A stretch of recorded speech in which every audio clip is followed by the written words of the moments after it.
पिछले 6 महीनों से लगातार चल रही हमास और गाजा के बीच जंग जल्द खत्म होती नजर नहीं आ रही है। युद्ध विराम के प्रस्तावों के बीच इजरायल ने एक बार फिर गाजा पर हमला बोल दिया है।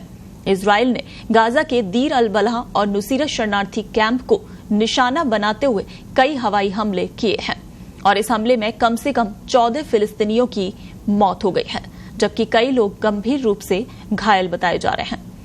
इजरायल ने यह हमला ईद उल फितर की पूर्व संध्या पर किया है। इसके कारण खुशी के मौके पर पूरे इलाके में मातम सा छाया गया है। गाजा में अस्पतालों के बाहर जहां लोग रोते बिलखते हुए नजर आए हैं। जानकारी के मुताबिक मरने वालों में 5 बच्चों सहित 2 महिलाएं शामिल हैं।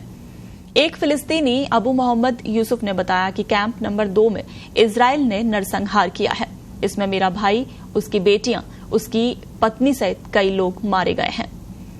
गाजा पर लगातार हो रही इजरायली कार्रवाई और सहायता कर्मियों पर हुए हमले पर अमेरिकी राष्ट्रपति जो बाइडेन ने चिंता जताते हुए हमले को गलत बताया और साथ ही इजरायल की ओर से युद्ध विराम का प्रस्ताव आने की भी इच्छा जताई।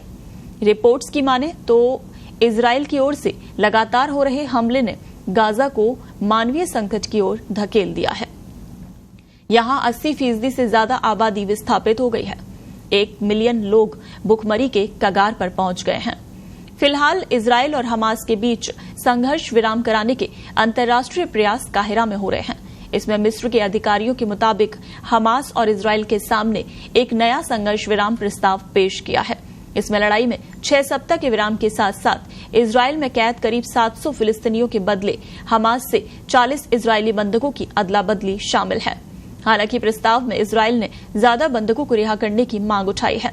आपको बताते चलें कि इजरायल के प्रधानमंत्री बेंजामिन नेतन्याहू किसी भी कीमत पर गाजा में सैन्य कार्रवाई रोकने के मूड में नहीं है। उन्होंने रफा में जमीनी सैन्य अभियान की शुरुआत की तारीख भी तय कर दी है।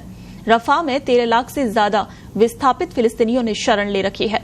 ऐसे में इजरायल सैन्य अभियान चलाता है तो वहां भारी तबाही तय है। रफा में हजारों अस्थायी टेंटों में लाखों फिलिस्तीनी इजरायली बमबारी से बचने के लिए कई महीने से रह रहे हैं। मिस्र और गाजा की सीमा पर मौजूद रफा ही एक ऐसा इकलौता इलाका है जहां पर अभी तक इजरायली सैनिक नहीं पहुंचे हैं। ऐसे में यहां रह रहे लोग अभी तक सुरक्षित हैं। हालांकि इजरायल इस इलाके में हवाई हमले करता रहा है, लेकिन अब आईडीएफ ने रफा में सैन्य अभियान चलाने की बात कही है। इजरायली प्रधानमंत्री बेंजामिन नेतन्याहू ने कहा कि वो रफा में इजरायली सैनिकों को भेजने की तारीख भी तय कर दी है। उन्होंने कहा कि मुझे काहिरा में हुई वार्ता पर एक विस्तृत रिपोर्ट मिली है। हम अपने लक्ष्यों को प्राप्त करने के लिए लगातार काम कर रहे हैं। सबसे पहले हमारे सभी बंधकों की रिहाई और हमास पर पूर्ण जीत हासिल करना। इस जीत के लिए रफा में आतंकवादियों का खात्मा आवश्यक है। वहां सैकड़ों हमास के लड़ाके छिपे हुए हैं और उनका सफाया जरूरी है।